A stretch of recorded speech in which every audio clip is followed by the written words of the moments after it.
Hello, all anime and business enthusiasts, and welcome to Konichi Value. I'm Rei Saito, and today I'm gonna tell you that there's never been a more exciting time to be bullish about Japanese anime, and especially Japanese anime studios, amidst these massive, almost unprecedented Hollywood strikes. Today, I'm going to explore the golden opportunities that have been opened up for these Japanese animation studios on the international media scene. Let's dive in. As we speak, Hollywood is in a state of paralysis, with both writers and actors striking indefinitely. High-profile actors such as Cillian Murphy, Matt Damon, and Emily Blunt have even started to participate, basically blocking blockbuster movies in Hollywood from being made. As streaming giants like Netflix, Amazon Prime, Apple TV, and HBO scramble for content, they've started to looking outwards onto the foreign content scene where strikes are not prevalent. Here's where the Japanese animation studios are stepping into the spotlight. Their shows have been smashing records on streaming platforms and in theaters alike. So why do I think now might be a great time to invest? Let's dig deeper. Anime, which has been popular for decades in Japan, was often considered a niche outside of Japan. However, now it really resonates with global audiences, with its vivid colors, striking characters, and unique way of telling stories, and unique stories that are definitely different from the regular Hollywood movies we see today. For example, the Demon Slayer movie Mugen Train that came out during COVID became the highest grossing anime film in Japanese history, amassing over $400 million worldwide. Compare this to The Little Mermaid, Disney's biggest bet this year, that has amassed around $250 million, or around 60% of Demon Slayer, and you can see just how important and relevant anime has become. Another incredible thing about anime is that it's not just about its spectacular films and series. It actually tends to spawn entire ecosystems. Popular titles like Demon Slayer, Naruto, Dragon Ball, or Bleach often generate more money through merchandising, gaming, and brand collaborations than from their movies and series alone.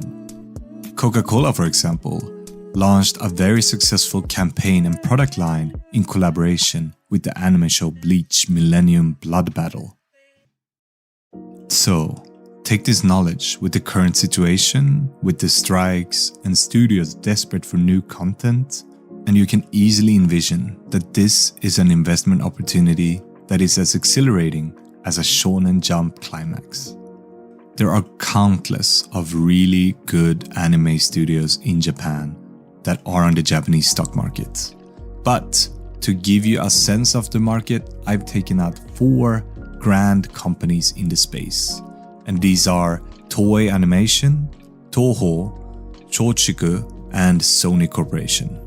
Because these are among the frontrunners that stands to significantly benefit from Hollywood's ongoing turmoil. I just want to emphasize that this is not stock advice. I will not give detailed numbers of any of these companies. I just want to give you an idea of the kind of companies that can benefit from the market turmoil, and hopefully you can either read my article on Konichi Value, where I dig deeper into these stocks, or you can do your own research to find out if they are worthy investments. Anyway, let's start with Toei Animation. This is really the powerhouse in the animation world in Japan. They have mega hits like Dragon Ball, Sailor Moon, and One Piece.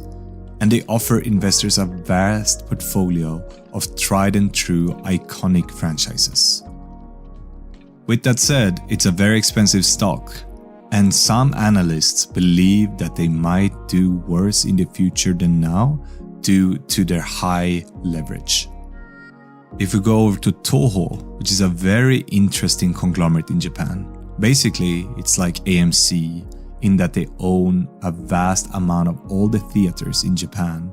But on top of that, they also distribute their own movies, something that is illegal in most places in the US.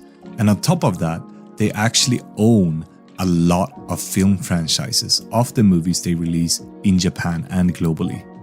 For example, the company owns all the film rights to legendary series like Godzilla or Ultraman, and even newer hits like My Hero Academia and Jujutsu Kaisen.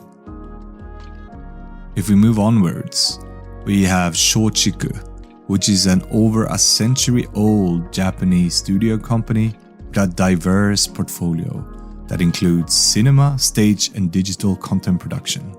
In the past, they've become incredibly famous for movies like Tokyo Story and Harakiri. And more recently, they've had movies like A Silent Voice, which Netflix helped co-produce. However, this is definitely a more forgotten company compared to the others on the list, and therefore the valuation is still quite reasonable, even though it looks like they will do relatively badly for the foreseeable future. Lastly, I want to present a behemoth, namely Sony, which is by far the biggest company on this list. And while the company may not be a pure play in anime, it holds a significant stake in the anime market through its acquisitions of Funimation, Aniplex, and the recent Crunchyroll purchase. These acquisitions give Sony access to a vast library of anime content and a global distribution network. Sony's annual 2020 report revealed that its segment Music, which includes anime and where anime is an ever-growing part, saw a 25% increase in operating revenue. So it's definitely growing and becoming a bigger and bigger part of their profits.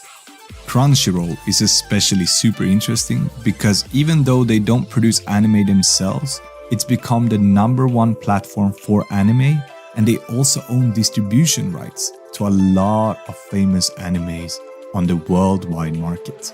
For example, Chainsaw Man or My Hero Academia are all co-distributed by Crunchyroll outside of Japan. This makes it so that Sony is very comfortably placed to benefit from any anime sold outside of Japan. With the ongoing Hollywood strike, a void has been created in the global entertainment industry. As massive productions are delayed or completely halted, Japanese anime studios are well positioned to fill this entertainment void. This is a golden opportunity for investors to capitalize on the surging popularity and potential of anime. So, should any of these companies intrigue you? Please comment below and I might just feature them in a comprehensive stock analysis. And don't forget to check out Konichi Value, where I have all of my contents. And please, as a last thing I really ask of you, subscribe. Every subscription truly keeps me motivated to make more content on Japan, which is way too undercovered, especially in a business sense. And a disclaimer before I end this video, reminding you that in business, just as in anime, the plot is always thickening. So stay tuned for the next episode. And until then, sayonara!